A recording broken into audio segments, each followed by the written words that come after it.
ఇవాళ నేను మీకు తెల్లగా ఉన్న అమ్మాయిల కష్టాల గురించి చెప్పడానికి వచ్చాను అన్నమాట. నెంబర్ 1, ఇంట్లో ఖాళీ కూర్చొని ఫోన్ చూస్తున్నాం అనుకో, అమ్మ షాప్కి వెళ్ళు అని చెప్పింది అనుకో, నేను వెళ్ళను బయట ఎండగా ఉందంటే ఏంటి నల్లగా అయిపోతామని భయమా.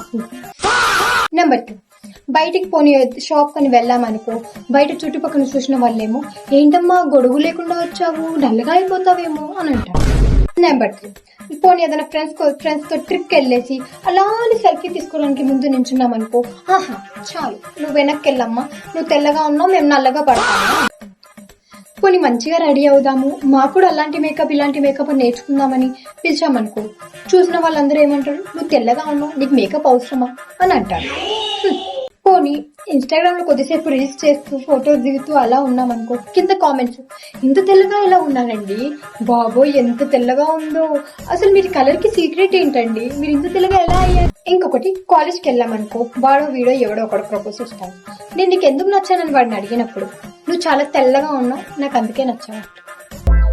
లాస్ట్ వన్ వచ్చేసి, ఎక్కడికైనా ఫ్రెండ్స్ తో బయటికి వెళ్ళినా లేకపోతే ఫ్రెండ్స్ వాళ్ళ చుట్టాలు వీళ్ళ చుట్టాలు ఉంటారు, నువ్వు ఈ క్యాస్టా నువ్వు ఆ క్యాస్టా నువ్వు ఇంత తెల్లగా ఉన్నావు ఈ క్యాస్ట్ కి కలర్ కి సంబంధం ఏంటండి.